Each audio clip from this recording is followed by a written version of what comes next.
Howdy, Bob Brown here. Trying this thing sideways. I hear it's better for YouTube, figuring this stuff out. So, I recently posted a video of me doing an example of speed day. And some people think it's crazy, some people don't understand it, some people know exactly what it is. So, I thought I'd make a short video.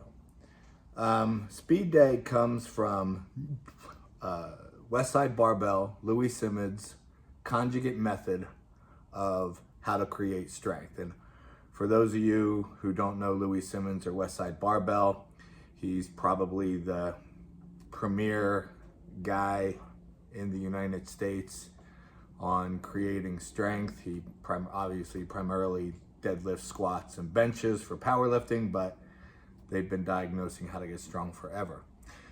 It's also the system that Todd Hutchins uses. He has sat down with Louis Simmons many years ago, before Westside Barbell was super popular around arm wrestling, and with CrossFit made it really popular. And so, but he sat down with him and learned the method and started using the method, and then started adapting it to arm wrestling, because arm wrestling isn't as simplistic of movements as bench, deadlift, and squat. So basically the conjugate method exists of two parts. There's the max effort day, and there's the dynamic day, also known as speed day. So what arm wrestlers are truly chasing is power. Now what power actually is force times time. A certain level of weight, and then how fast you can move it. That's what all arm wrestlers are chasing. Whether you realize it or not, that's what we're chasing. So single rep max is pretty self-explanatory. You pick an exercise and you do a single rep maximum, an absolute max effort for that particular exercise. And then you will vary that exercise a little bit. For example, in bench pressing, you can do a standard bench press, you can do an incline press, you can do a decline press, you can do a standard bench press with an earthquake bar. You can do a standard bench press to a block laying on your chest. These are all variations of a bench press. And so every week you do a single rep max and you use a different variation, for 3 to 12 weeks, whatever. Depends on how good you are at understanding this philosophy. So then you have speed day.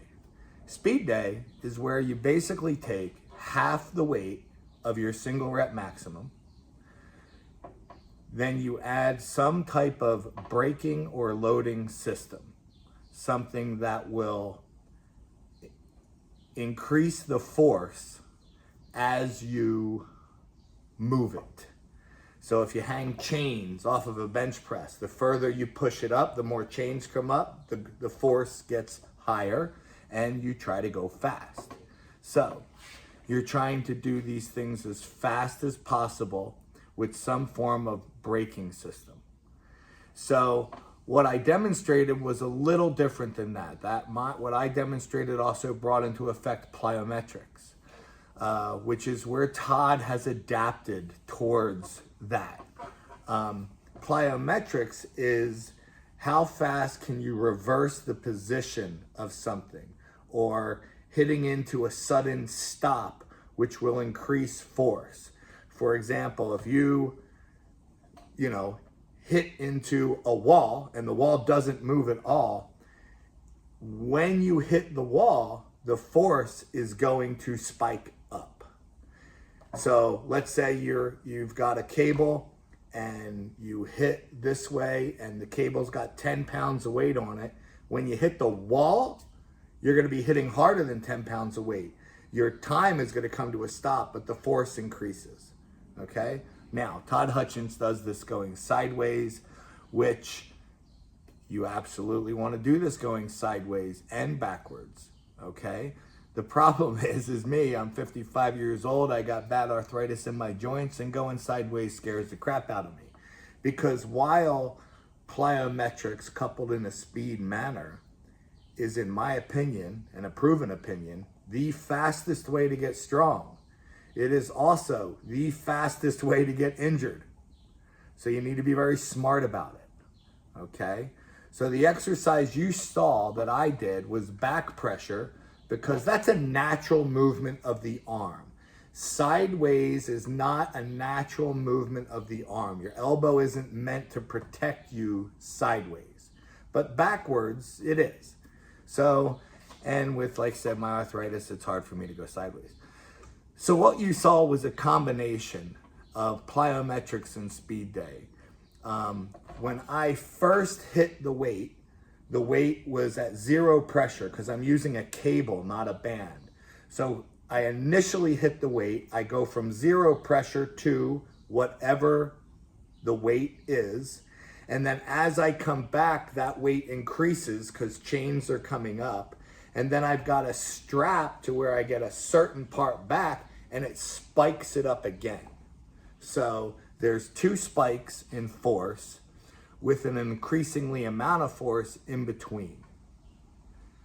That's the basic concept. I would never do that. I would do it once a week at the most. My speed day is generally the same exercise. The single rep max day changes every time. Now, here's the reality. A lot of people say, how much rest should I get? How much time off do I need? Is my workouts working? Is my training working? Am I in fact getting stronger? All of those answers are answered on single rep max day. If you are in fact, because you have it written down, let's say you pick 3 variations of the same exercise. Well, come the 4th week, you're about to repeat your single rep max of the first week. Did you go up in weight? No, something's wrong with your routine. Did you go up in weight? Yes, the routine's working.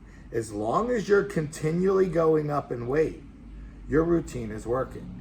The second you don't go up on single rep max, you need to change something with your routine. And chances are, if you're 55 years old, you need to take an extra day off. It's probably what it is. If you're younger and healthy and strong, look at what else you're doing the rest of the week. There's also volume days, in the conjugate method, but basically it's max effort and dynamic, which is speed day. Speed day is about force times time, okay? Greater the force, the slower you're gonna hit it. The less the force, the faster you'll hit it. But the reality is the same power should be will hit at the same time. So I hope that helps you to understand. Whether you agree with it or not, that's up to you guys. But I will say again, it can be very dangerous. I once was doing plyometrics on what's called a campus board in rock climbing. And I'll let you guys Google search what that is. But I did it like 2 days in a row, and I got way better the second day. I got real excited. I started doing it every day.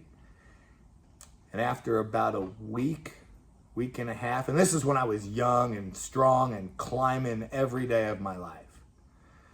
About 10 days into it, I was reaching into the fridge for a gallon of milk and my arm fell apart and had huge tendinosis problems for years. So just be smart about it. There you have it. Otherwise, just Google search Westside Barbell Conjugate Method, read all you want. And then, like I said, Todd Hutchins has been playing with this and adapting with this for the last, 15, 20 years. He's kind of got it dialed in. I don't think anyone would argue that he's possibly pound for pound the strongest guy on the planet. So clearly it's working. But Todd, you just need to work it back pressure, not side. It's good enough. Start working your back. Thanks.